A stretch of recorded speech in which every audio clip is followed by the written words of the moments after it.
প্রিয় দর্শক আসসালামু আলাইকুম। আজকের এই ভিডিওটি যে যেখান থেকে দেখতে আছেন সবাইকে জানাই সালাম এবং আন্তরিক ভালোবাসা। তা আজকের এই ভিডিওতে দেখাবো যে ঢাকা থেকে যখন বরিশালের উদ্দেশ্যে রওনা দিয়েছিলাম তখন নদীর মাঝখান পথে যখন আশেপাশে সব ছিল সেখান থেকে কিছু ভিডিও নিয়েছি আপনাদের দেখানোর উদ্দেশ্যে। তাই আশা করি ভিডিওটি সকলের কাছে ভালো লাগবে এবং যারা আমার এই চ্যানেলে নতুন দর্শক আছেন সবাইকে আমি রিকোয়েস্ট করব যে আমার চ্যানেলটিকে ফলো করার জন্য। আর যারা অলরেডি করে ফেলছেন তাদেরকে তো বলার কোনো ভাষা নেই। যাই হোক, ভিডিওটি সম্পূর্ণ দেখবেন, আশা করি ভালো লাগবে। তো এটা হলো লঞ্চের পিছন সাইড, দেখেন সবাই দেখতে আছে। আর লঞ্চের যে পিছন সাইডে দেখতে আছেন যে পানির সাথে সব কাদামাটি, ওগুলো কাদা না, সব বালু। যখন লঞ্চের তো অনেক গভীরতা, তাই বালুগুলো সব লঞ্চের যে মোটরগুলো আছে টাইনে নিয়ে আসে, এর জন্য দেখা যায় বালুগুলো পিছনে। আর নদীতে মিষ্টি পানি, তো এটা মিষ্টি পানিতে সবসময় কি আপনার বালুযুক্ত থাকে, আর পরিষ্কার পানি হয় লবণ পানিতে হয়তো বালুযুক্ত এত থাকে না। তাই দেখেন আপনারা নদীর দৃশ্যটা খুবই সুন্দর দেখতে, এবং পাশে যে চরগুলো আছে চরে আমি দেখেছি অনেক মানুষ বসবাসও করে।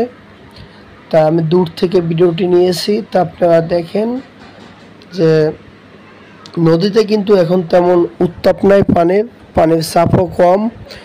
যেমন বর্ষাকালে আপনার নদীতে উত্তাপ থাকে বেশি, ঢেউ থাকে বেশি, এখন স্বাভাবিক হয়েছে। এগুলো আপনার লঞ্চের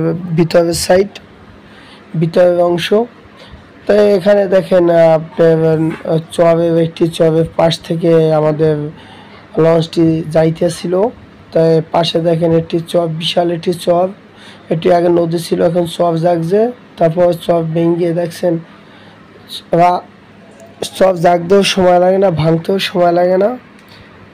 কিন্তু লঞ্চে যখন উঠি তখন বেশিরভাগ সময় দেখতে ভালো লাগে যে লঞ্চের আশেপাশে যে আপনার সিনারিগুলো থাকে, আপনার চরগুলো থাকে, চরে বিভিন্ন ফসল উৎপাদন করে মানুষ, চরে মানুষ বসবাস করে, গরু ছাগল থাকে চরে, এগুলো দেখতে খুবই ভালো লাগে।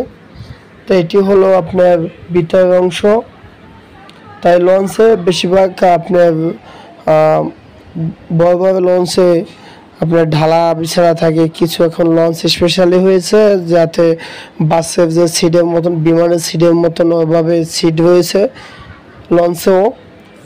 তারপর ঢাকায় লঞ্চ, তো এই লঞ্চে কেবিন আছে, যারা কেবিনে যেতে চান আপনার একান্তভাবে তারা কেবিনে যাইতে পারেন।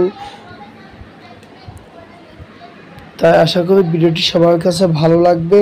আজকে ভিডিওটি এই পর্যন্তই, সামনে হয়তো আরও ভালো কোনো ভিডিও নিয়ে আপনাদের সামনে উপস্থিত হব। সবাই ভালো থাকবেন।